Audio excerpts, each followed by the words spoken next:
Hello, I'm Stuart Crainer, co-founder of Thinkers50.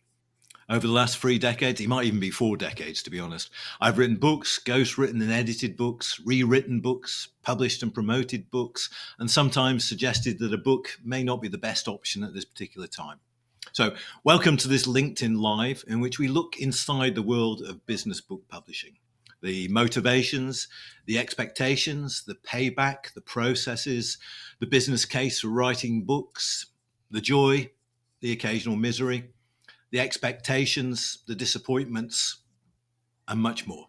We have a lot to cover, and some great people are going to help us on our way in this 2-part webinar. There'll be 2 sessions of 45 minutes each with a special guest, Abhijit Bhaduri in part 1 and Dorie Clark in part 2. There'll be no break in between, so look out for a seamless transition. As always, please send in your comments and thoughts along the way. Let us know where you're joining us from as well. So I'm joined by Mikko Leskelä and Naren Aryal. Joining from Helsinki is Mikko, who is the CEO of Thinkers50, a reformed consultant. He is the author of 3 books. And from Washington, we're joined by Naren, who is the founder and CEO of Amplify Publishing Group. Amplify has grown to become a distinguished hybrid publisher, celebrated for its innovative approach to business and thought leadership titles. Amplify is now also, most importantly, home to a Thinkers50 imprint, and the first titles of this new imprint will be out in the world this year. I should also take the opportunity to mention that Naren is the co-author of the Thought Leadership Handbook, Indispensable Reading. So it's great to have Mikko and Naren on board for this discussion. And joining us is Abhijit Bhaduri. Abhijit is a 6-time author with more to come. He joins us from Seattle. Abhijit has a rich history of fostering growth in companies like Microsoft, PepsiCo, and Tata Steel. A couple of Abhijit's recent titles include The Digital Tsunami and Dreamers and Unicorns, which explains why leadership, talent, and culture are the new growth drivers. His much-awaited book titled Career 3.0, 6 Skills You Must Have to Succeed, has introduced the term Career 3.0 into everyday language. So let's begin with the fundamental question. Mikko, Naren, and Abhijit, why do people write business books? Mikko, do you want to have a go at that question? The thing is that there needs to be always some underlying business reason for a business writing a business book. There most likely there's also from economics point of view there's some much bigger motivation than the money you actually get from the book sales. That must hold true to some other forms of publishing as well, but especially in business books, there's always some underlying thing. Like, for example, with consulting. I mean, when I did my first books, and I with the first one, I sold. I get a few.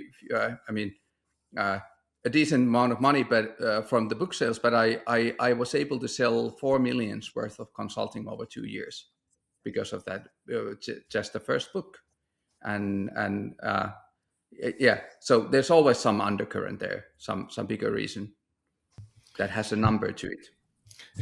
Well, I think there's always got to be, there's got to be some clear business reason. Often I've encountered people who think they should write a book without any clear, really business payoff or objective. So I think you've got to be clear about the objectives. What about you, Abhijit? What was your motivation? I mean, you've actually run companies, run organizations, and done things in the executive world. So what was your motivation? So I think, first of all, you have to see that in today's world, every job title has an expiry date because your skills have an expiry date. So the real challenge is not whether you should write a business book, but you should write a business book that survives, the test of time. So if the half-life of a skill is 2.5 years, that's the least amount of time your business book should survive. So to write something relevant is the real question, not to write a book. Besides, it creates conversations which, with people you don't know. It opens doors, and it's in many ways, for somebody who is a content creator like me, it's every book, every page should really be a content generator. So these are, for me, the big ideas that, when you think about writing, you're really trying to put many of these ideas into practice. When it comes to content creation, Naren's rejoined us. Are you back in the world of book publishing, Naren? I am back. Sorry about that. So why do people write books in your experience? Oh, geez. Well, so I think the main thing is, especially today in the era of AI, it is the ultimate showcasing of your mastery of a subject matter, right? We have short form content everywhere these days, and very few people can display their mastery of a subject matter in long form content. And that is the reason why even today, a book is still the gold standard of showcasing one's mastery of a subject matter. That is why. Yeah, I have to say that I agree with Naren. The book is one of those formats that actually exposes bad thinking, if there's any. You get away with a lot when you do short format, and especially if you do video, especially if you do LinkedIn lives. but I mean, putting something in a long format writing, it exposes if your ideas are not mature enough. But the writers, the authors don't know that when they do it for the first time, or they, like Stuart, you said that a lot of people say that they should write a book before they even know why. And also, you do have a scenario. It's the difference between exchanging a couple of sentences with somebody and having a deep conversation. They are very different. Just introducing myself and saying this is what I do tells you nothing about me until I've said a couple of things about what I stand for. So a book is really that versus short form content. But isn't it the case you read a lot of books and you think that was originally a Harvard Business Review article and it shouldn't really have been expanded, and which I've often encountered. Isn't that the case, that people just expand an idea or something that should be an article, try and expand it to the 300 pages because they think it's a good idea or think it's necessary for their career? Well, there's a very famous critic statement that there's a thin article struggling to come out of that fat book. So that's very true that, many a times it's just the idea is not deep enough. So that's probably very true. Yeah, and I'll say this: a book is still a moment in time. It's a substantive work where you can go to your audience, you can go to media, and people still pay attention. Whereas they may not pay attention to a LinkedIn post or a LinkedIn Live, Mikko, or an article in that same way. There's still something magical about a book, and I've seen it, and you all have seen it. Please send in your questions. It's great to see so many people we know from the Thinkers50 community joining us. What about books in the age of AI? Somebody's pointed out in the comments and questions that AI could be generating the comments and questions, which is a very cynical view of the world. But you can write books with AI? Yeah, you can absolutely write books with AI. And what I liken to is reading, and we all have seen books that have been written almost exclusively by AI. And what I liken it to, it's like reading a Wikipedia article on a given subject matter. You're going to get baseline, superficial facts, maybe an exception to a rule, maybe an exception to the rule, but you're not going to get the analysis that I think only humans with experience in a particular subject matter can deliver. Now, is there a place for AI? Of course there is, and research and post writing, but I can spot it a mile away. And I'd be curious to hear what everyone else here thinks. Abhijit? Yeah, I think, it's really like saying that you can have 1 million copies of the Mona Lisa, but today the original is still worth 870 million. So the original thinking always sort of shines through. A book must fundamentally simplify 3 kinds of questions. Why there's a why book, there's a how-to book, and there's a what do I do about it kind of a book. The best sellers are the ones which address all 3. So and that happens when you bring in your own experience and then you are putting that across in a coherent fashion. So that takes craft. So can you generate a photograph with AI? Yes, but we still invite an actual human photographer for an important event. So I think it's the same stuff. But I suppose the question somebody's raised about how can we integrate AI into the book writing process or the publishing process? Does it must have a role there in somewhere? Naren? Yeah, I think the roles that I've seen most effective are on the research side, and then on the post-writing side, and what I call the cleanup side. And in the middle is, and you'll see this with all the best books, is something that comes out of the author's head and the author's heart. It's a tool. Abhijit, you're going through this right now.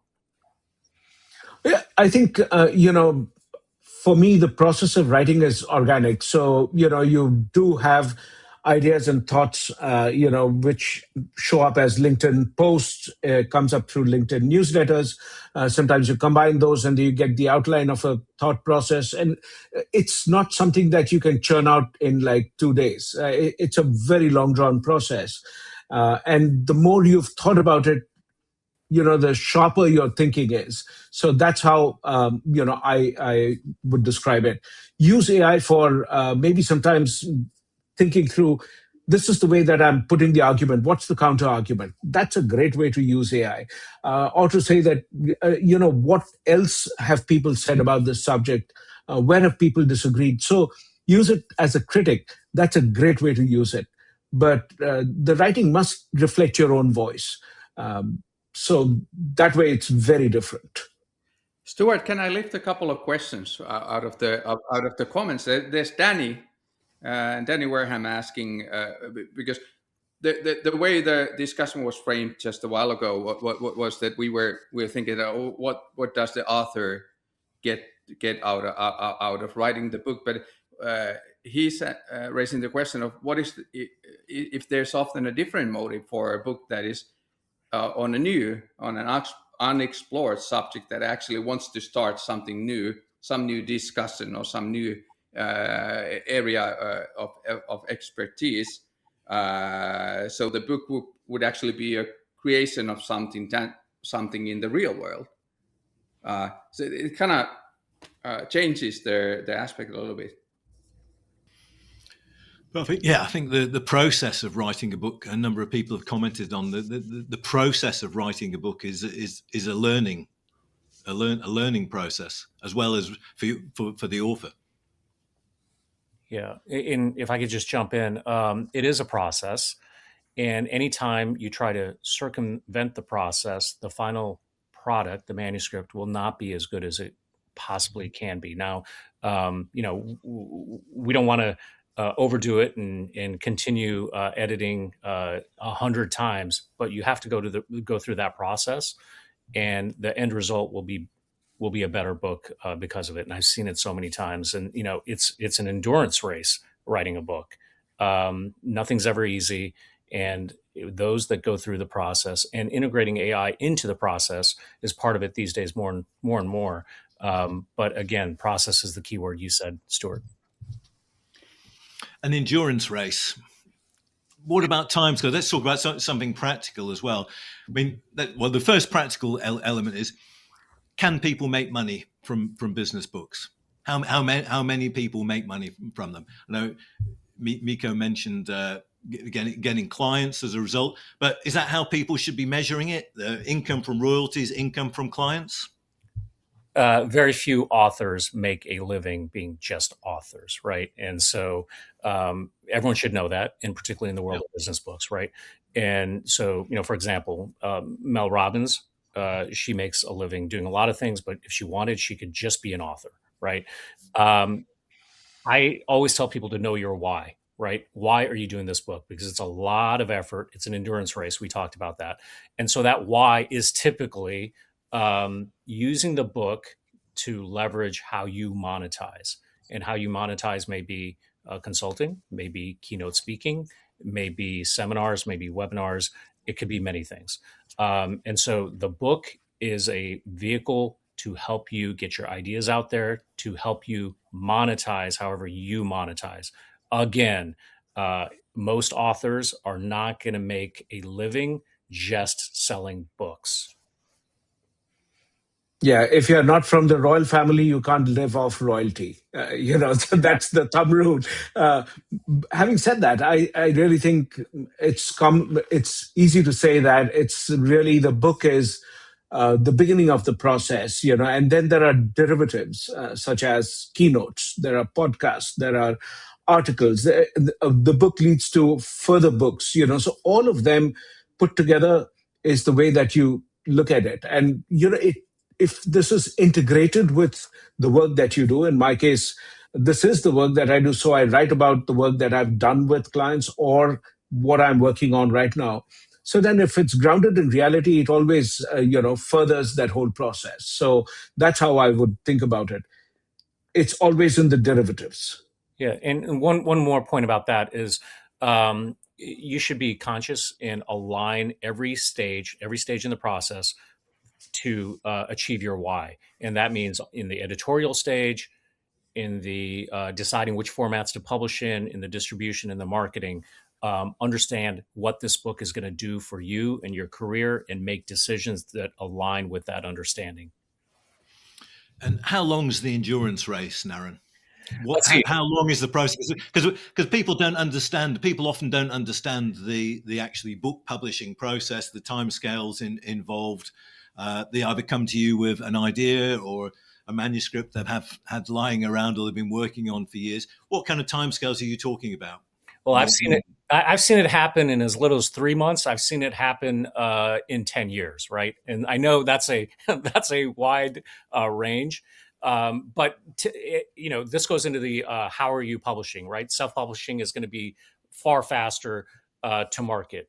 Traditional publishing is just going to take longer, right? You have to find an agent, you have to put a proposal together, you have to pitch the big houses, and all that typically can take 18 months to 24 months is what I've seen, right? And one of the things that have happened recently is with the emergence of self-publishing and other forms of publishing like hybrid where Amplify is involved, that has really shrunk now down to on average between 6 to 12 months. Yeah, that's one of the underlying reasons for us to start collaborating with Amplify was their hybrid model and being able to offer speed to market to the authors. I mean, imagine in this kind of world that we live in, if it takes 24 months for you to get your ideas out, if you want to do it in a long form, that's. Could you, Naren, comment a little bit on the trade-offs? That how can a hybrid publisher do it so fast, and what do we lose in the process, or do we lose anything? Yeah, well, I think the big thing is, we're not reliant on literary agents bringing us projects, right? So that cuts out 6 months right there, and we're also not beholden to some release schedule, artificial release schedule, right? Be it fall or spring, fill in the year. And so we continuously work on projects as they come in, and we try to get them out as fast as possible. And so, when you're talking about a topic like AI, right, you just can't wait 2 years to get your idea out there because Abhijit knows this, right? And he knows this all too well. We're working on his book. So, speed becomes critical, and we're just aligned to move fast. We're not a huge organization. And so, that's part of our value proposition, and everything that we do sort of is acknowledging the fact that speed to market is necessary. Interesting. Yeah. Sorry. One of the ways to think about it is there is you start thinking about your idea, and you start writing when you get clarity.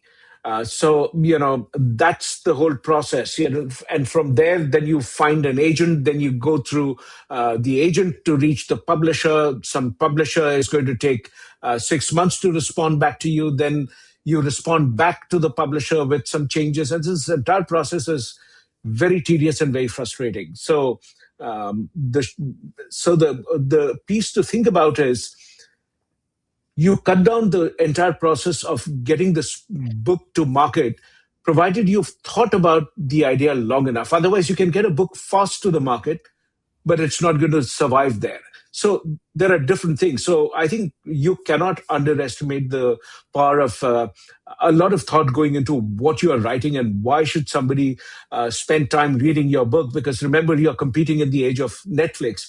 A book, I could have a choice of watching a great Netflix show and I could with Oscar Award winners, or I could read your book. So that's the competition. So the moment you start thinking about it, speed matters, quality matters, the ability to simplify ideas matters. So all of this comes together when you write a business book. Mikko, one other comment on that. Obviously, we want to move as fast as possible. A lot of these projects require speed to market. But where you don't want to compromise is the quality, right? And so it's a real balancing act, right? You can get the book out as fast as humanly possible. And if the quality of the writing and the messaging is subpar, it's not going to help you fulfill your goals. It's a balancing act. Yeah. Well, let's take Abhijit's new next book as an example. I mean, when did you write the contract, and when is the book in the market? Abhijit is working on some record speeds here, so I'll let him. Yeah, I mean, this particular book that I'm working on is really around how our identity evolves in the age of AI. It is, in some sense, it continues from where my previous book, Career 3.0, finished. Then I said, this is how careers are changing. And this book explores the second part. I mean, a lot of the conversation is only about skills and about job loss. But the real loss is what happens to our identity, who we are. So that's really what it was. So, and I've written so many posts about it in the past. Even now, if you see the last 10 posts or last couple of newsletters on LinkedIn, you'll find the same ideas there. And then you also put polls, you get the readers involved, and you're writing in parallel. So I think it's really the whole process of writing could take you it could take you 3 months or 6 months. But if you think about it, we spend, if you write about 3,000 words a day or 5,000 if you really write fast, a 50,000 word book should take you theoretically 10 days. If you're writing every day for 5,000 words, but that's impossible. I certainly can't do it. But this whole process is really also about an iterative, way of refining your idea, putting it together, simplifying it, rewriting it, doing a draft. So it's an iterative process. Yeah, but the timeline, you signed the contract when, and when is the book out? Sure. So I think we got started 2 or 3 months ago, and now the book is written. 2 months ago, the book is written now, and we're in book production. One of the things that we can do with this flexibility is, for example, start working on a cover even before the book is written, right? Once you get clarity on the title and subtitle. So we're going to have this book out in 6 months. Okay, so 8 months time to market. Wow. I think it's worth noting the length of books has changed, certainly over the time I've been involved with books. Like 20 odd years ago, books were routinely 80 to 90,000 words was commonplace, and the American market liked bigger books. So I remember writing books that were 50 or 60,000 for the UK market, and when they were published in America, they published it on thicker paper, so it seemed like a bigger book. But books generally have got shorter. And that's right, Naren, isn't it? Kind of 50, 60,000 is a decent length for a book now. Yeah, I think 50,000 is probably on average the length of the book that we work on in this genre, in the business genre. What about the longevity of books? I think we've talked about you should go into it with a clear idea of what you want to achieve. But a lot of people in the Thinkers 50 community in particular tend to write one book, and as they're promoting it, they're thinking about the next book. And often I think people rush into writing one book after another, and they create their own kind of a treadmill. But the books that succeed, say something like Blue Ocean Strategy, they didn't really have any need to rush into writing a sequel. And I think books often have a longevity which people underestimate often. A book needs time to do its thing, right? And so, you don't want to follow up a book within a year's time with the second book. And this is an extreme example, but think about it, Atomic Habits. How long has that been? How long has that book been out there? Has there been a sequel? I don't think so. Mm-hmm. Yeah. Hey, Frank Kahlberg is asking a very interesting question. Also, Naren, you're writing your book with two co-authors, and some of the books that we will publish together have a couple of authors. For example, the one with Purnima Luthra. Frank is asking that to what extent is collaborative book writing likely to increase? Has it increased? Because it surely looks like it. You know what? That's a great comment. I think anecdotally it has increased. I don't have data to back that up. There's some pros, and the biggest pro is and some cons, I suppose. But the biggest advantage that I see is you get to share in the writing process, two sets of ideas as opposed to one, clarity on an idea, and the big one is when it comes to marketing, you have two marketers as opposed to one. And so maybe this is a good segue into marketing, but an author must be involved, and two authors even better. Can I propose a counter argument or a counter example? There's at times books that have too many writers, too many authors, and like these compendiums that it looks like that when they're made in a way that you would count on many people actually doing marketing, but when nobody actually owns the content and has an incentive to risk very much personally to stand behind the book, nobody ends up marketing it. So a lot of books with a lot of authors that actually sell that well. It may also have to do with the format, but adding writers doesn't always increase the marketing effort. Yeah, that's a good point. And I'll draw a distinction between co-authors, two authors, three authors versus contributors. Contributors don't have skin in the game. Sure, I'll contribute a paragraph, and but there's no accountability in terms of all the other steps. Good point. So where's the line? Is it two authors or three authors, like in your next one? So what I see most often is two authors, and so with all due apologies to Bill Sherman and Peter Winnick, who I've co-authored a book with, three is just fine as well. Yeah. Somebody's asking about the use of ghostwriters. Yeah, a good idea, a bad idea? Stuart, depends on the situation, doesn't it? Yeah. And so, I had a newfound respect for the writing process going through this book that I'm writing. And it's a lot of work. And so, I'm running a company. I've got a day job, a big day job. And then you put a book writing on top of everything else that people are doing. It's nearly impossible. And so you have to ask yourself, are you talented enough of a writer? And you have to be objective, right? Are you talented enough of a writer to take your ideas and do them justice in the written word? And do you have the time to do it effectively? And if the answer is no to one or two, a ghostwriter is a fantastic alternative. Particularly, there's some great ghostwriters out there. It will add to the cost of the project quite significantly. So again, it's a trade-off. But in terms of all the books that we publish, probably 30% are ghostwritten. Naren, what kind of money are we talking about? I mean, what kind of cost? And I'm going to give you a wide range because it is a wide range, right? I'll say anywhere from 30,000 US all the way. Believe it or not, I've done a book that was 225,000, but most of them fall between 30,000 and 70,000 US for a ghostwrite.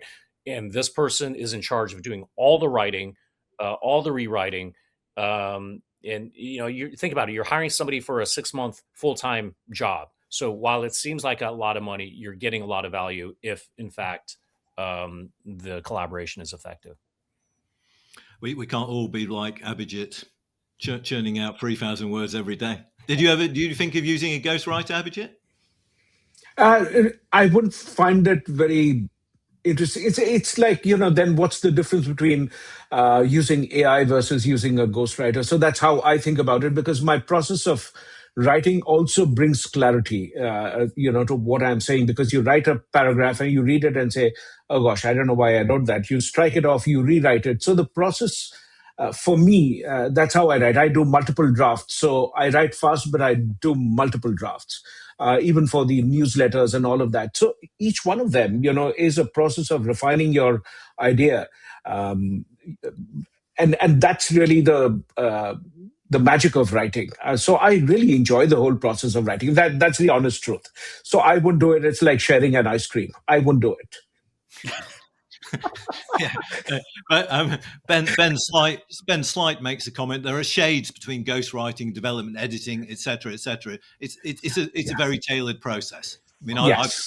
I've been involved in some books. I've been brought to me that need rewriting or a complete rewrite, or books need a slight edit, or you go to people as a ghostwriter and they barely have an idea, and you have to kind of make the book.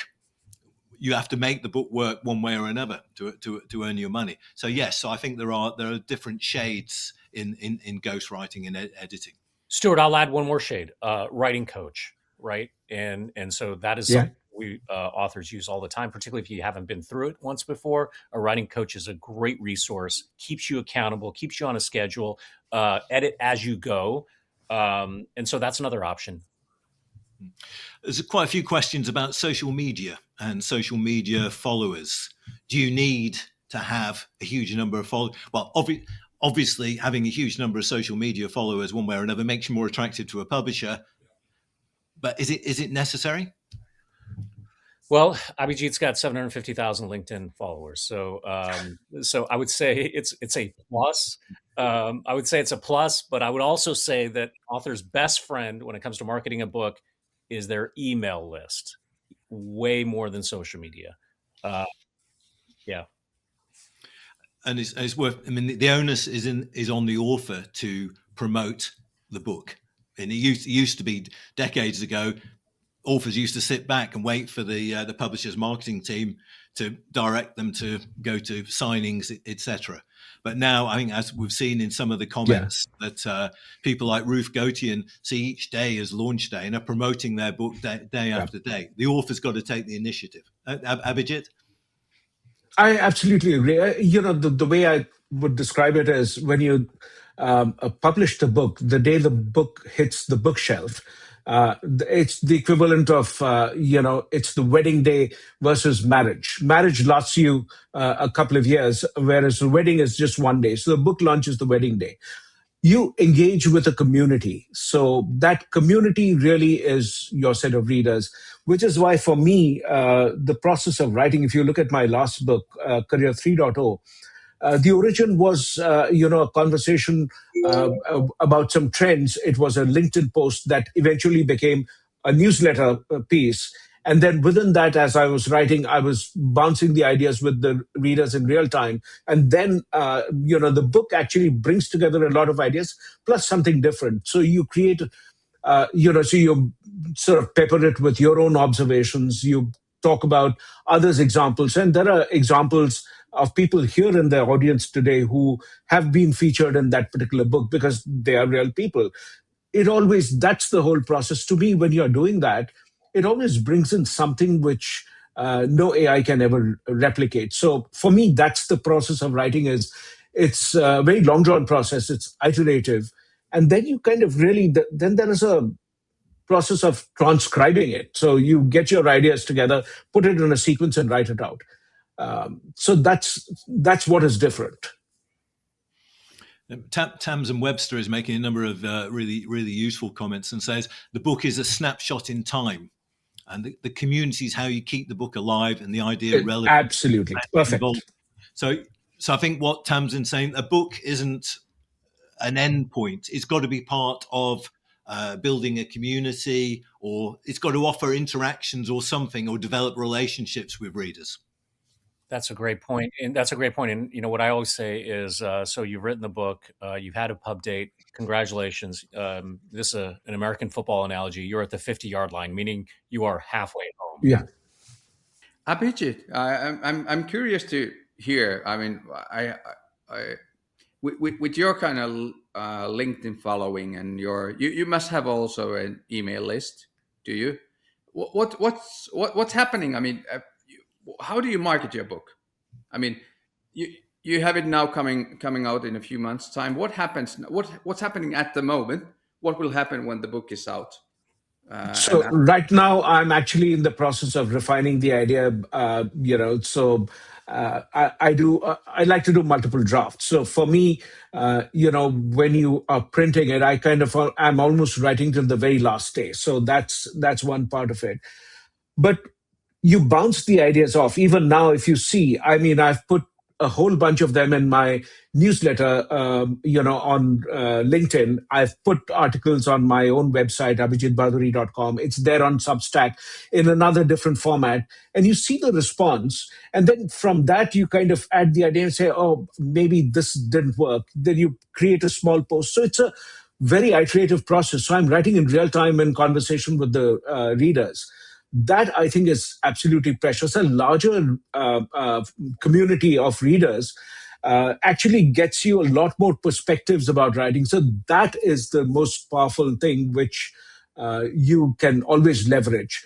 And you write for a reader, the reader introduces you to their community, the community then takes the book forward. So it's a sort of really second order effect that you are looking at. You already tell them that this is part of the process of writing a book, or is it just conversation and then you at some point? No, it is. I mean, so I write about a theme. So when I was writing Career 3.0, all of it was about how careers are shifting, because I was doing columns for newspapers as well as my own newsletters, etc.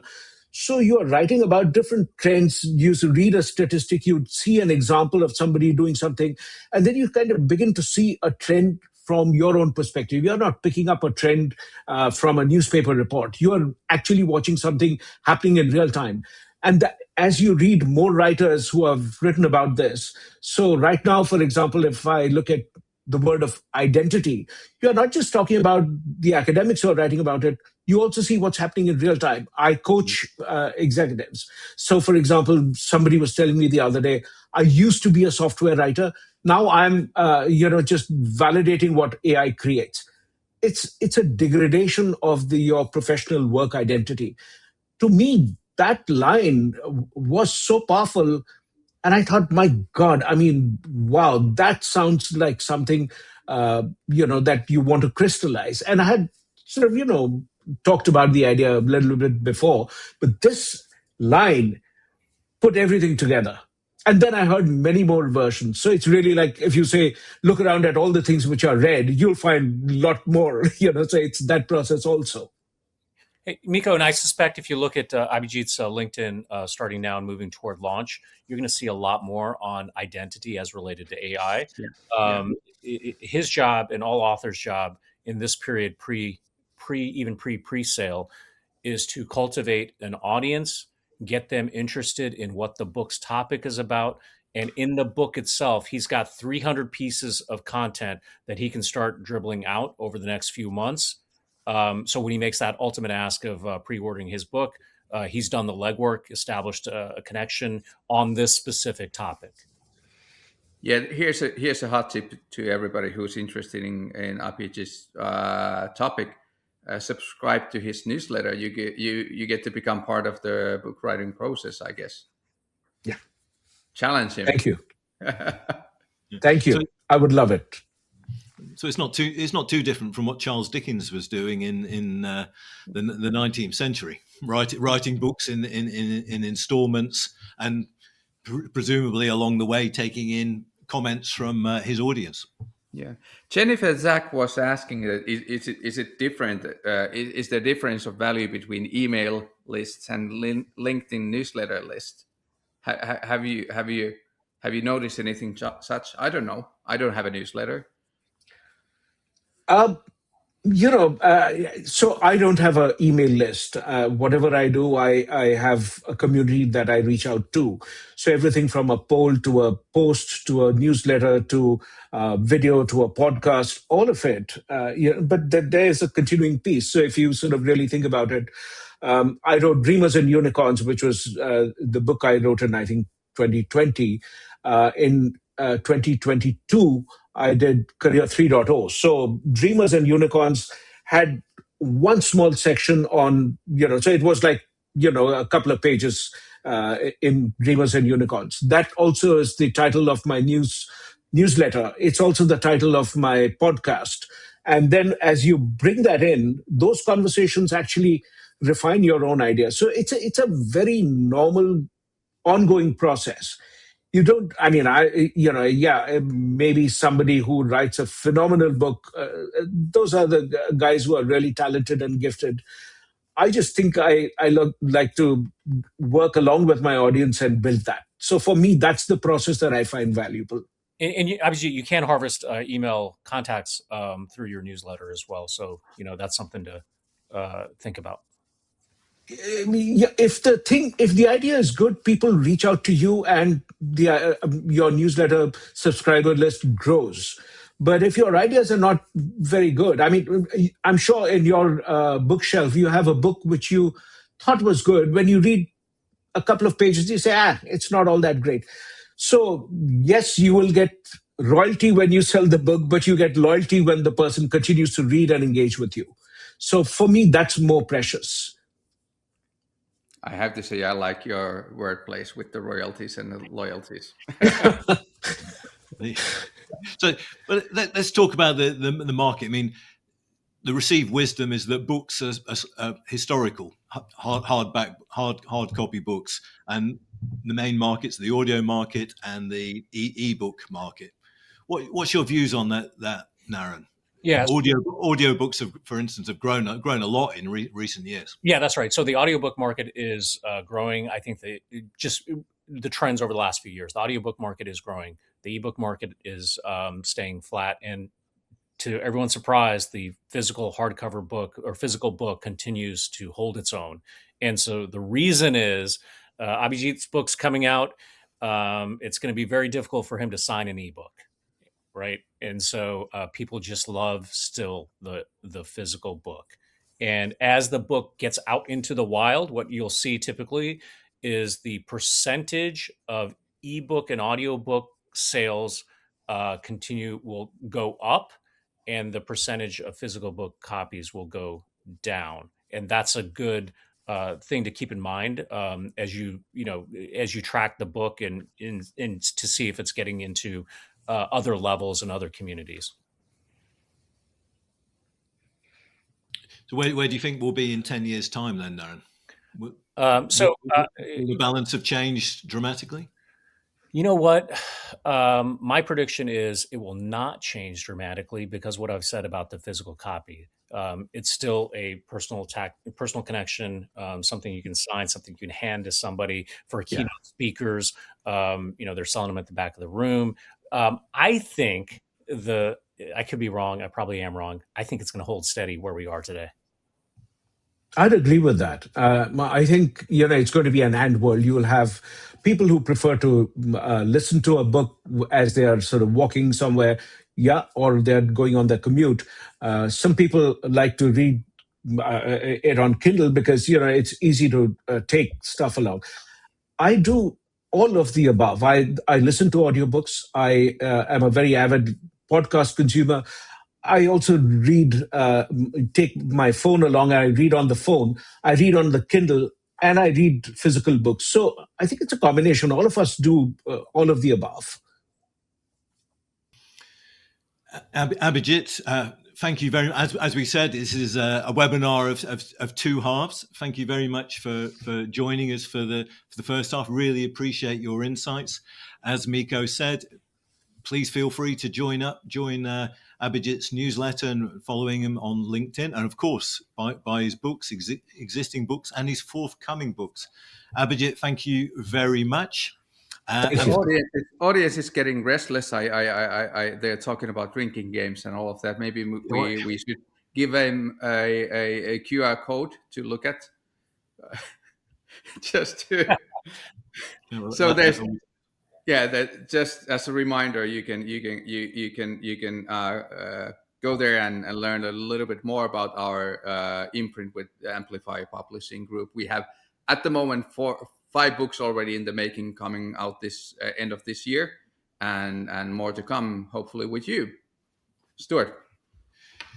Yeah, so now we'd like to welcome Dorie Clark to join to the discussion. Dorie helps individuals and organizations think more strategically about reinvention, visibility, and long-term success. Her books include The Long Game, Stand Out, Reinventing You, and Entrepreneurial You.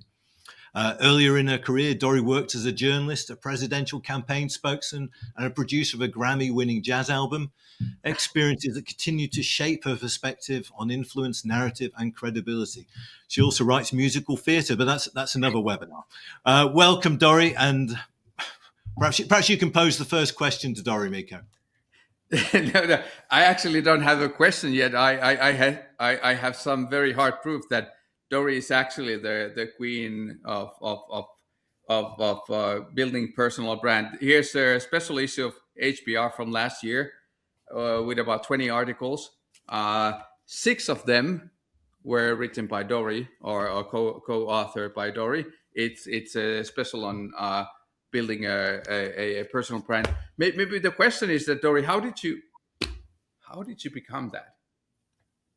Well, thank you, Mikko, and hello, gentlemen. The part, and I appreciate the shout out, the part that I'm even more proud of is that there were another, I believe, 5 people who published in that issue of HBR about personal brand that were not me, but that were a part of my recognized expert community. And that's especially meaningful, because one of the things that's most important to me is trying to help other people elevate their voices and get their ideas heard. And so for me, to answer your question, when it comes to personal brand, I think those things are inextricably entwined, because I started my own business, working for myself, consulting and coaching, exactly 20 years ago. It was in 2006. And when I began, I suddenly was hit with this problem that I hadn't anticipated, which was, oh my gosh, how do I get clients? How do I don't know why that didn't occur to me before as a problem, but it suddenly hit me. And I thought, everybody seems to be a coach, a consultant, they're offering something. How do you actually get known and get people to understand what you can contribute? And you might have a sense of that. You might have this kind of inchoate sense, but it's a different story conveying it to other people. And so I had to learn for myself. And once I did learn for myself, I became really interested in helping other people, because it was a frustrating process. It was an opaque process. And I wanted to just make it easier for other folks. So you have been talking about democratizing thought leadership. Could you give to us the very exact and precise answer now? What's the role of business books in all of this? I mean, in personal branding, in business thought leadership, what is the exact role of the book? So I've been listening to the conversation you had earlier with Abhijit, and that was great. And I think we're all sort of around a similar place with this. One thing that I'll draw out is that I often advise people, when it comes to writing a business book, that often, this was true for me, it's the first thing you want to do. If you're excited about ideas, you want to, get them out there. You want to make a statement. Oh, this is going to make my name. I often advise people, wait longer than you think to write the business book, because it will go much better for you and for everyone in the process. Number one, Naren was making this point earlier, if you have a strong platform, if you actually have people to launch the book to. And number two, if you have been sharing your ideas in other forms, whether it's being on podcasts or writing articles or, even posting just regularly on LinkedIn to see what resonates, as you guys were discussing, that will help you come up with a better topic for that book, so that it's more likely to ensure its success when it does reach the marketplace. Hey, Dorie, you'd be surprised that the book guy agrees with you. And the book, as I tell folks, is always part of the platform. It's a key component of the platform. It can never be the entire platform. And what you just said is, proof positive of that. Yeah, thank you, Naren. I think that's so true. I mean, the book, I think it almost has this kind of talismanic role for people. It's like, oh, a book, like this is it. I've made it with the book, and so we tend to want to rush toward that because it has a mystique or a status, and it's totally understandable. And I was 100% there, and just the world 15 years ago, 20 years ago, told me to slow my roll and do the platform building first. And that was deeply frustrating, but I understand retrospectively that it actually was a valuable exercise. So what were your frustrations, Dorie, when you encountered the book publishing process in the first place? Well, the biggest, in short, yeah, the biggest frustration is it's always insulting to be told you're not famous enough. It's like, but what about my ideas? Aren't they good? They're like, irrelevant. So that's the hard smack in the face that you get early on. And it's just like, oh, okay. So, I mean, all of this, right? I think every aspect of publishing, building thought leadership, trying to build a business, if you're, trying to build some kind of a professional service or advisory business, it is just all about eating humble pie in the beginning. And I think that it's something that I've noticed that I find fascinating because it's a little bit of a fine line. And I'd be curious if you guys think this or have seen this as well. But on one hand, I think sometimes we as humans, as individuals, tend to hide behind, well, that's not fair, that's not right, I want to be evaluated on my own merits, which is a good line, but I think it's actually kind of close sometimes in principle, in terms of how it's lived out with, I don't want to humble myself that much. I think I deserve better. And so I'm not going to do those dumb things. I shouldn't have to do those dumb things. And I think that to cross that chasm, we have to acknowledge, you know what? I'm actually not quite that important. I do have to do those dumb things. Everyone has to do those dumb things in terms of humbling yourself to put your ideas out there, and no one reads it at first. And you just have to keep doing it and keep doing it and keep doing it until you actually start to scrape something together and you find out what works. But it is a really hard, emotionally difficult process, I think, in the beginning. And you have to get through that to get to the other side. Certainly that's what I've felt, but I'm curious, we heard a little bit from Naren, but Mikko and Stuart, do you agree with that? Or have you guys experienced that? What are your thoughts? Well, I think humility and the relationship between humility and ego is quite interesting in the publishing, in book publishing, isn't it? Because we have often encountered people with sizable egos, but as you say, publishing is kind of humbling because it leads to people questioning your ideas in a way. It's actually much more, and it's much more the case now, it's much more challenging and interactive, and people are much more likely to argue with you than they were 20 or 30 years ago. Yeah. I do get, Dorie, your point about the right timing and being humble and being able to wait, because developing good ideas is a dialogue, and to start with the book is just too robust.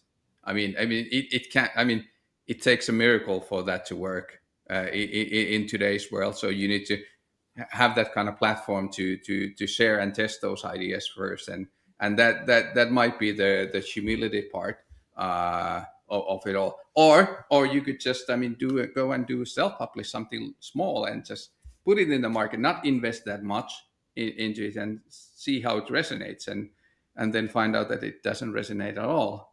You will actually need longer time and professional help, and even a publisher. Somebody was in the last session. Somebody was asking that why would you not self-publish? What's the reason for that? I'd like to hear Dorie and Naren, your ideas on that. Yeah. Well, do you want to kick it off, Naren, or should I? You obviously have thought a lot about this. So feel free, then I'll jump in. Yeah. Well, I think that there's a few thoughts. What was very much the case 20 years ago was that there was a huge amount of credibility attached to having a commercial publisher behind you. I think that in the succeeding period of time, what has very much happened is that people recognize in the marketplace that there are appropriate use cases for commercial publishing and appropriate use cases for self or hybrid publishing. And so I think that the sort of credibility gap has really, certainly narrowed or maybe been eliminated entirely. I think that people can write a book that is self or hybrid published and people are like, oh, fantastic. Like there's just no difference because it is a very viable choice. I think that for me, I would say that the circumstances under which commercial publishing would be useful, number one, if you have built a large enough platform, it does allow, for a certain subset of people to have a large advance. And that is not the case, clearly, if you're funding it yourself. So if you can get a large advance, mazel, that's a great thing.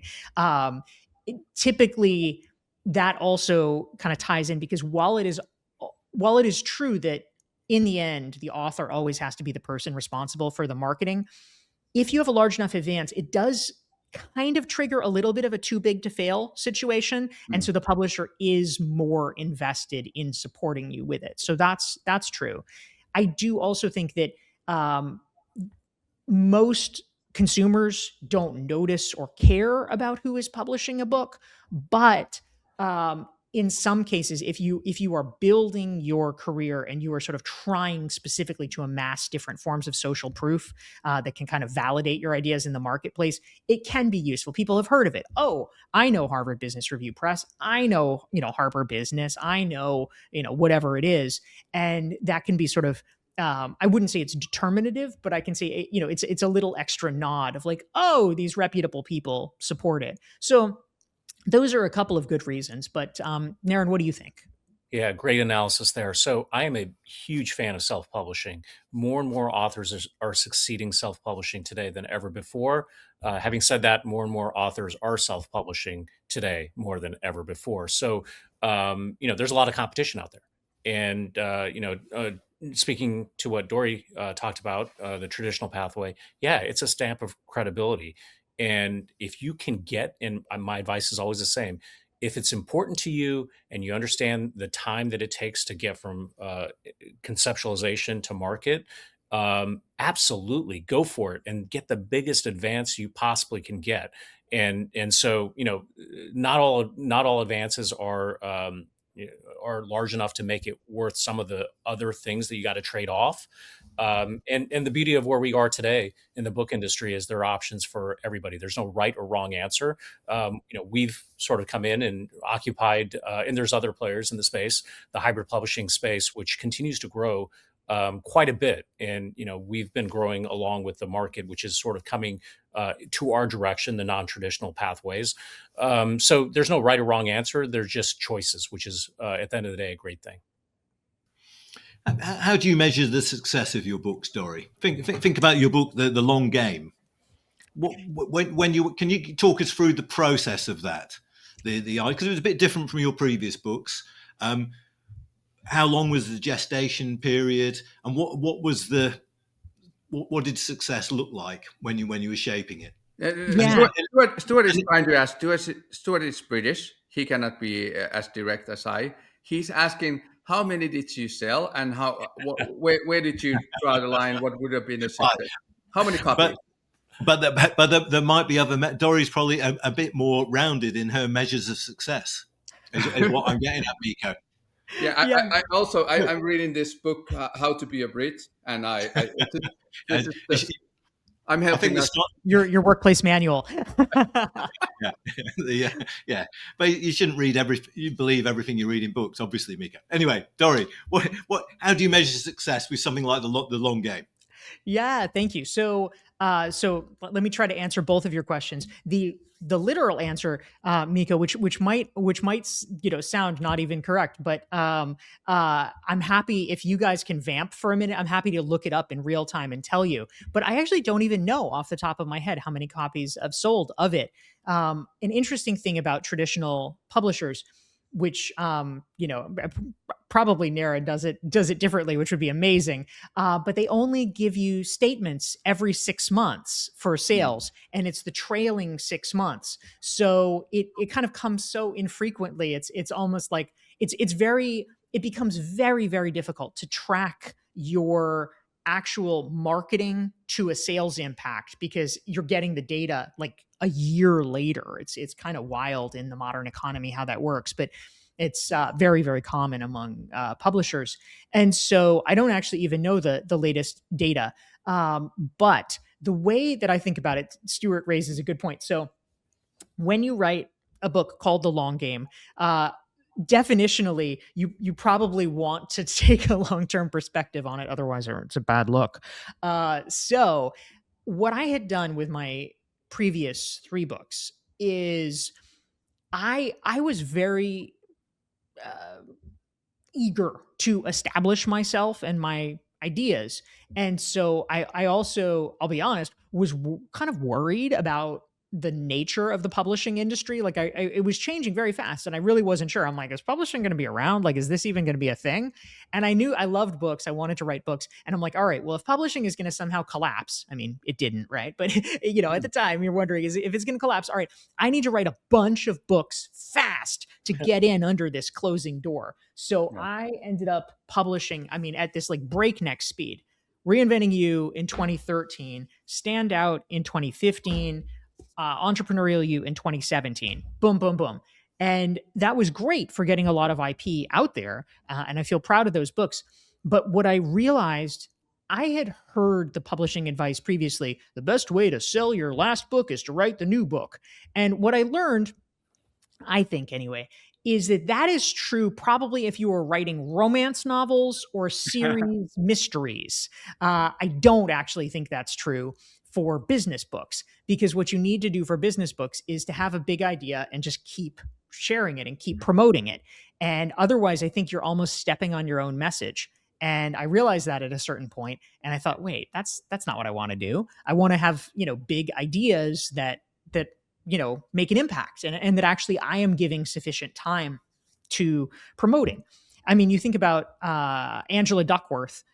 She's been riding high on not even one book. She's been riding high on one word for like the last decade. So, okay, go sister. Like, great. She's getting it out there. And it's true for so many people, right? Simon Sinek, right? Well, he's written more books, but he's known for one thing realistically in the marketplace. I think about people who have done the self-publishing route, like a colleague of mine named Hal Elrod, who wrote a book called The Miracle Morning. He's literally been promoting it for a decade, and there are still people who haven't heard of it.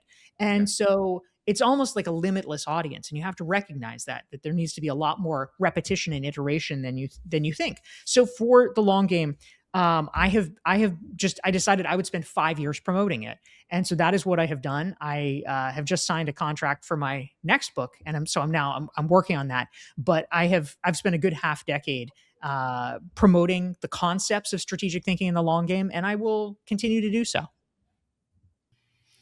I think that's interesting. I think that sales are often, as Dorie said, the sales, the figures you get from the publishers tend not to be that helpful. And some Ruth has mentioned that in the comments as well. And sales are often misleading. I worked on a book project with a famous strategy guy, and we said to him, "What does success look like in this project?"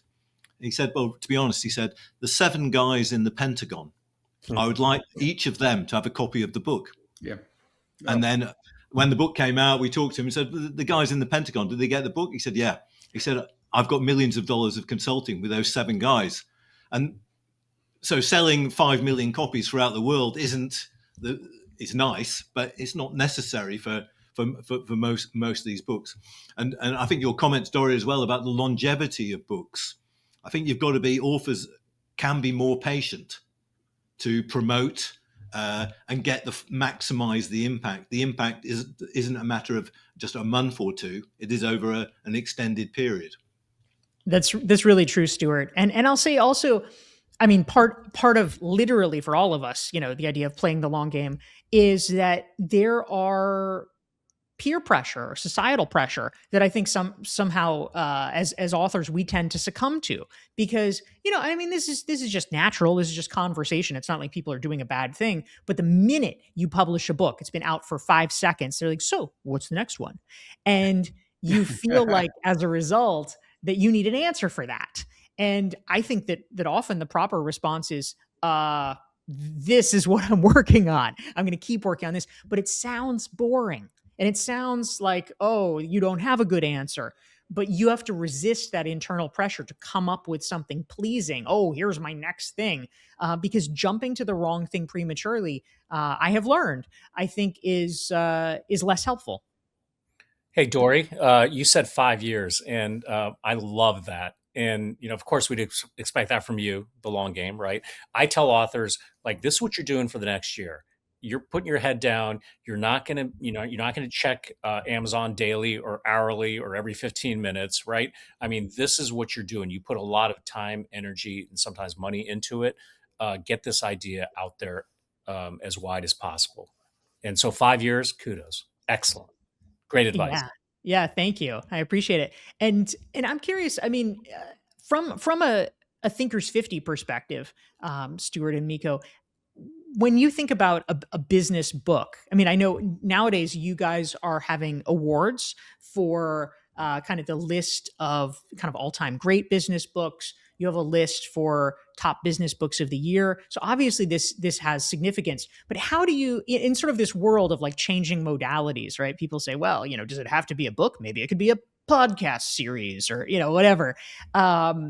It still seems to have a privileged place in your, at least in terms of the recognition in some ways. So how do you think about it as a building block of people's IP or their thought leadership?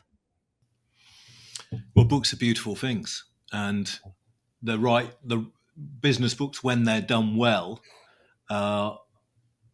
offer new insights into people's ideas, great examples, and are motivational and kind of nail things down. And you point to Angela Duckworth and Simon Sinek. I think the attraction of people like that, and say Jim Collins as well, is that kind of distillation. So you a feeling that people have taken an idea, done the research, and have really distilled it down. And I think that's really it's very, very powerful in book form. It doesn't quite work the same way in a podcast or the other channels of content which are utilized these days, I think, because it is a statement. A book is a statement, isn't it? This is where my thinking is at, and you're setting yourself up, and that goes back to the humility ego thing. What do you think, Mikko?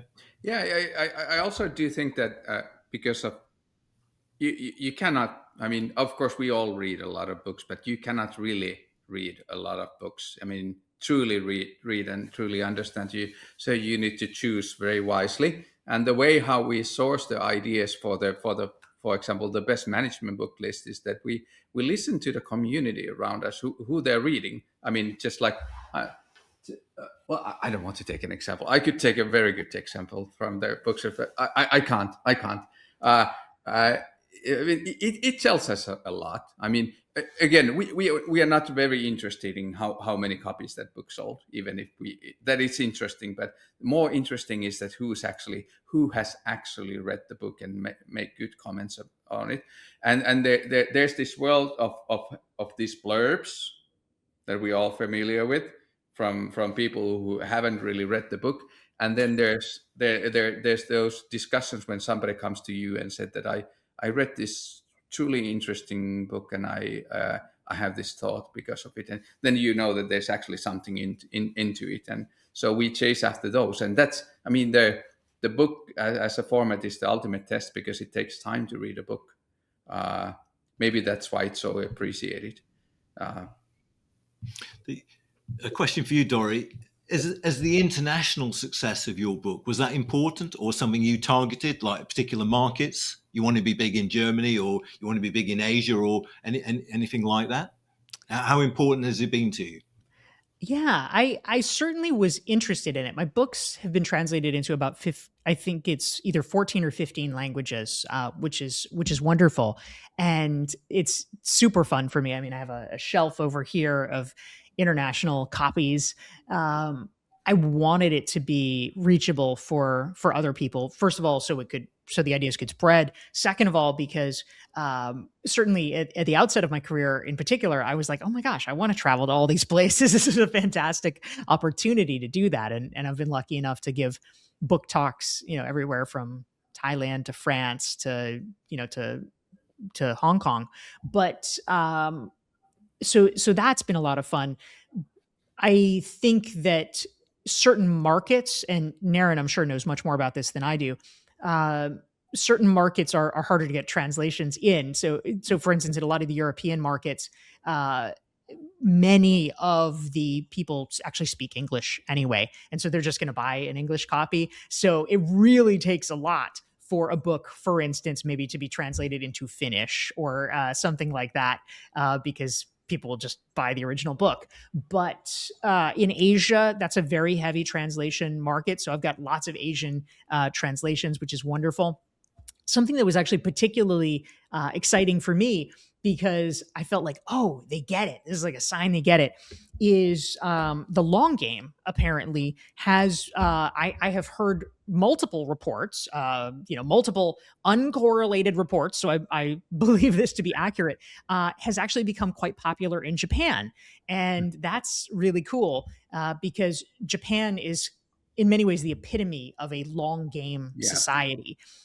They internationally are the place that has the largest concentration of businesses that have been around literally for hundreds of years. Some businesses have been around close to 1,000 years operating continuously. So this is very much a part of the culture.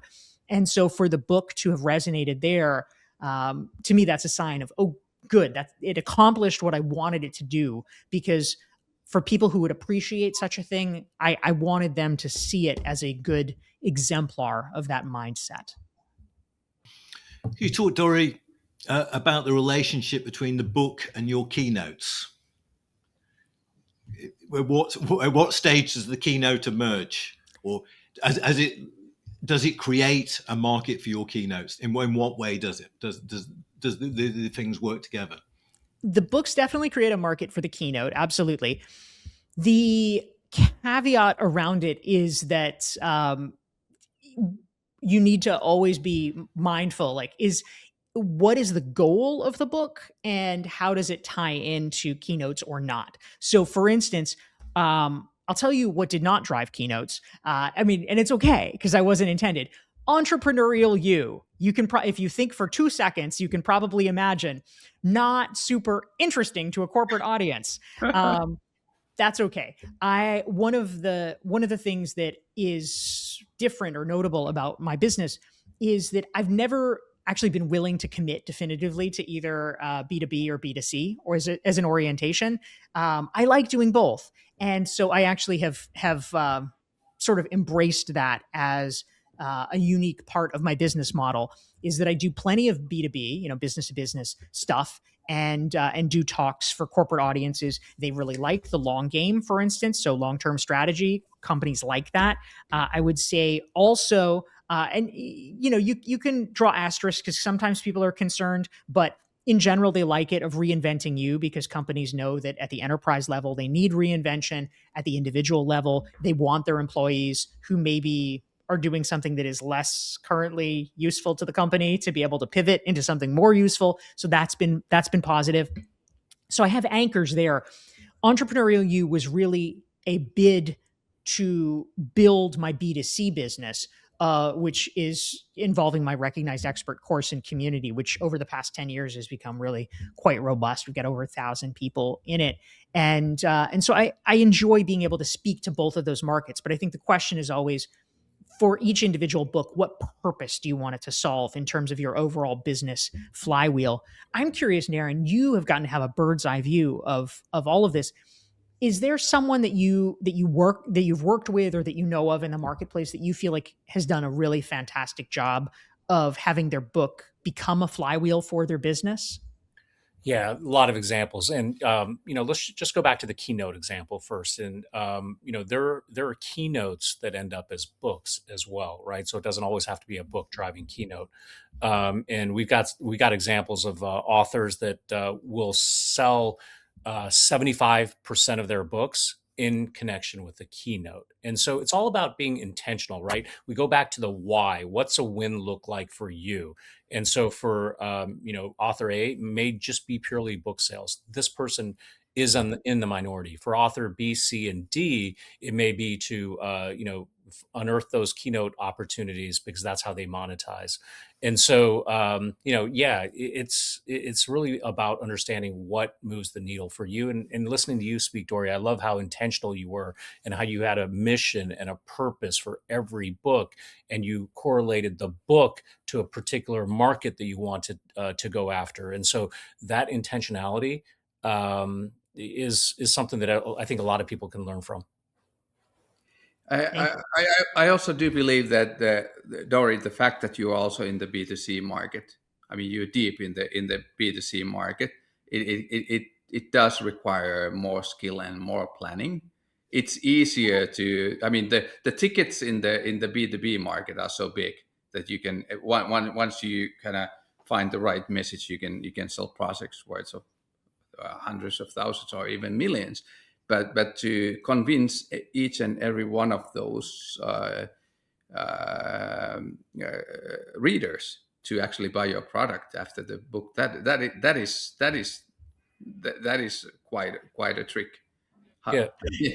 I tell people to pick a lane. Are you B2B or B2C?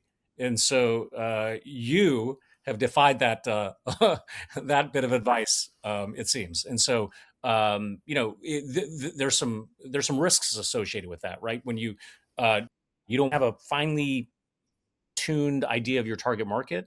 What do they say? If you're writing for everybody, you're writing for nobody, which is true. But there are some instances where you can make it work. And it seems like you've done that. Yeah, thank you. I mean, and to be clear, for a decade, for the first decade of my business, I was strictly B2B. So I had built that up. I think that if you were trying to establish both simultaneously, it would be really difficult.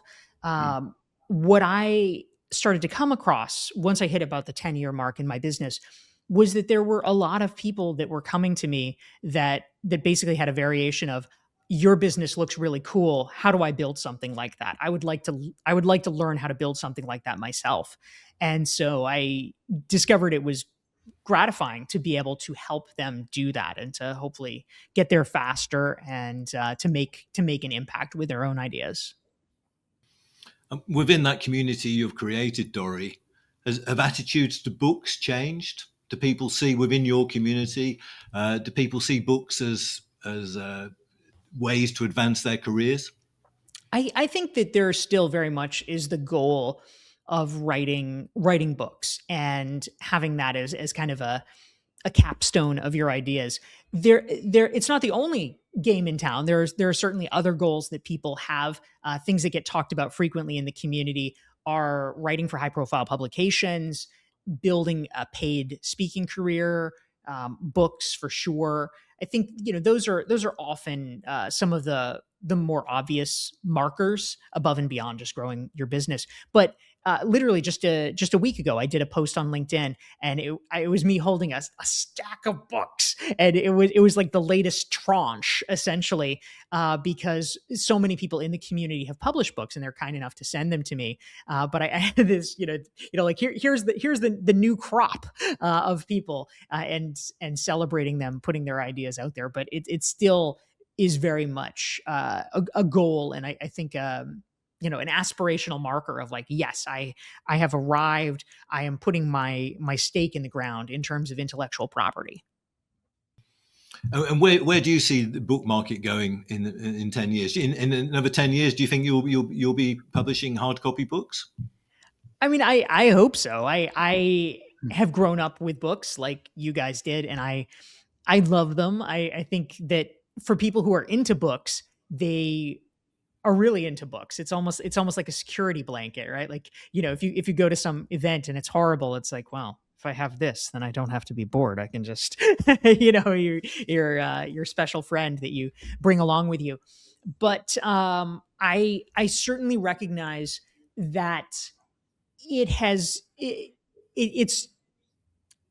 really interesting. There is a gathering of authors that I go to, that my friend Mike McAllowitz organizes, and you know, it's every year. It's people who have been kind of, you know, successful authors, and it's like a strategy session of sorts where we trade ideas and talk about the market and just trade best practices. And I've been going for 3 years, and one of the themes that keeps getting hammered at all this is that, ironically, many of us, to the point that was discussed earlier when you were on with Abhijit, most people don't earn money strictly from their books. You know, you can earn a good living from books, but for most people, there is some kind of a quote unquote back end, right? Whether it's coaching or consulting or, you know, courses or whatever it is. And so for most of these authors, what they have discovered is that because it is so hard to sell books, you basically have to sell them something else and give them a book in order to move your book. And it's a little depressing to think about it that way, but I think by and large, it actually is true. Naren was talking earlier about, you know, how a lot of people sell most of their books through speaking. I think that's very true. And in fact, you know, in order to get your book in the hands of people who may read it and like it, you know, they will like it once they read it, but getting them to pay $30 for it is crazy. It's actually easier in many instances to convince them to pay $3,000 for something else, whether it is a workshop, whether it's, you know, coaching, etc.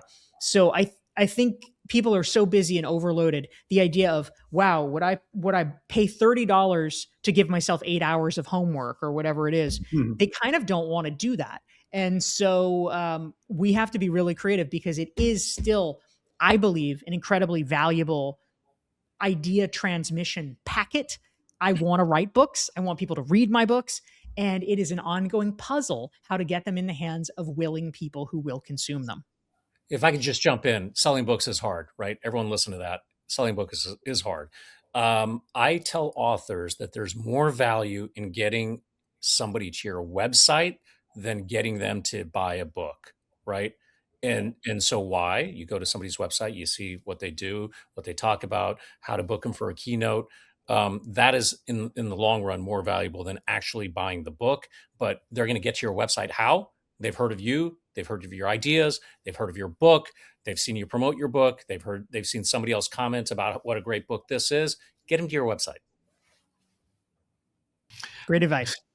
I think Dorie's understands the first rule of promoting your own book is that when you appear on webinars, you should always have copies of your book handy. That's right. That's right. It's amazing how many people don't do that or don't have them behind them. How will you approach your next book differently then, Dorie? Given you have all the learning from your previous books, what have you learned? And how are you going to put it into practice next time? Yeah, it's a great question. So I believe that at least some of you know about my next book that I'm doing. It has not been officially announced yet, so I don't want to jump the gun on it. We're going to be announcing it very shortly publicly. But what I will say is that it is for the B2C market. So I'm not anticipating a huge amount of corporate speaking around it. And as a result of that, we're going to have a different strategy. I think that one of the key goals also is we are really, and I say we because I'm writing with some co-authors, we are aiming to have this be very much an evergreen book. We hope that it will be a perennial resource for people that, you know, hopefully like, what color is your parachute or something like that. We're hoping that this will be something that generations of people who find it relevant will be like, oh, well, yeah, obviously that's what you get if you want to learn about this. And so it does change things in an interesting way, because instead of a big, 2-week long promotional blitz where, buy the book. I mean, we'll do that to a certain extent, of course, because you have to build momentum. But we are very much thinking of this as an ultimate long game play. We want it to do well over years. We want it to do well over decades if we can. So we are going to be stretching it out and banging the drum for a long time on this. Has it been different working with co-authors? It's definitely different working with co-authors. I mean, I think one of these, one of the things you always have is like in some ways it's easier because you can, I'll do chapter 1, you do chapter 2, you divide it up, and then it ends up being harder because you have to integrate those things. So it's every modality has its pluses and minuses, but certainly you're able to surface more experiences, more stories, more anecdotes, more good ideas and perspectives early on that you wouldn't have. So I think that that's valuable. But yeah, I think the biggest thing, and Naren was alluding to this earlier, about co-authors is just the question of how do you unify the voice. And so we're working on that now and trying to make it smooth and tight and a good unified reading experience for people. I think that we have mostly gotten there. So I think it's going to be a win ultimately. But yeah, definitely a different experience. I guess that to learn more about your project, people should just subscribe to your newsletter. Thank you. I thought I'd need to say that because that is something that I'm looking forward to. I appreciate the layup there. If people are interested, it's dorieclark.com/subscribe. Hey, Mikko, you haven't subscribed already? It's only a matter of time. Tamsin Webster makes an important point. We're running out of time, but what kind of additional pressure does that kind of long game put on the idea itself? Which I think we've talked about. You play the long game with these ideas, and you keep promoting them for, in your case, like 5 years, because they're important ideas to you. But what the book appears, the silence, you get a bad reaction. So you're putting a lot of eggs in one basket, I think is Tamsin's, to paraphrase. Yes, absolutely. To go meta on it, and thank you, Tamsin, for the question. One of the elements that I talk about in the long game is the concept of winning even if you lose. And so in the book, I tell the story of a gentleman named Jonathan Brill, who some of you know. He's a fellow author. And Jonathan told me a really interesting story about a time that he wanted to learn about a new industry. In this case, it was sort of the food industry. And he took on a volunteer assignment where he was taking a lead role organizing the US Expo at this international kind of, it was like the World's Fair that used to be like a really big deal back 50 years ago, 100 years ago. There's still World's Fairs, and they just get a lot less play now. But he took on a leading role one year helping to organize this, and he decided, best case scenario, he's going to meet a ton of people. He's going to get lucrative contracts because he'll have, all this networking. Worst case scenario, he wanted to learn about it anyway. And he realized that he, even if nothing else happened and he didn't earn money, he was absolutely going to learn more about the industry. He was absolutely going to meet lots of people. And for him, that was enough. And so if you can realize, all right, worst case scenario, as long as I'm meeting my baseline goals, anything else is gravy, to continue the food metaphor. In Jonathan's case, it worked out really well, and he did end up doing a lot of business in that industry. But so for me, I think that it's about setting out, all right, however many copies you sell or whatever it is. I mean, clearly we want to sell tons of copies, but it is about creating positioning in a space. And as long as you are having an opportunity to speak more to the right kinds of people, and if you're having an opportunity to consolidate your positioning in a certain area, then that is a valuable goal that I think will pay dividends no matter what. So win even if you lose. Yeah, that's a good way to finish off, Dorie. We're out of time. Really appreciate Dorie's insights into the business book world, and thank you for joining us, Dorie. Obviously, check out Dorie's work at our website, or LinkedIn, and elsewhere. And The Long Game, I thoroughly recommend, as well as Dorie's other books. And look forward to the musical theatre extravaganza at some point as well, Dorie.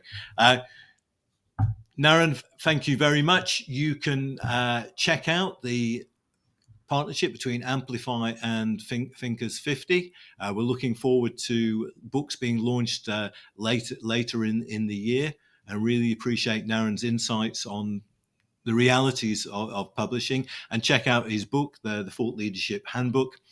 And Mikko's books are available in Finnish and available almost 6 million native speakers in that language. Yeah, but they are sweeping the Finnish-speaking world as we speak. They are. And thank you everyone for joining us. If you've got further questions, please feel free to certainly ask Mikko and I on, and I'm sure Dorie and Naren on LinkedIn. We appreciate everyone being with us. And a final word from Mikko. Yeah, my final word is that let's flash the QR code for the imprint with Amplify. And with these words, I just want to thank everybody. This was there's been a lot of demand for this kind of talk, and we need to continue on the topic. Thank you everybody for joining.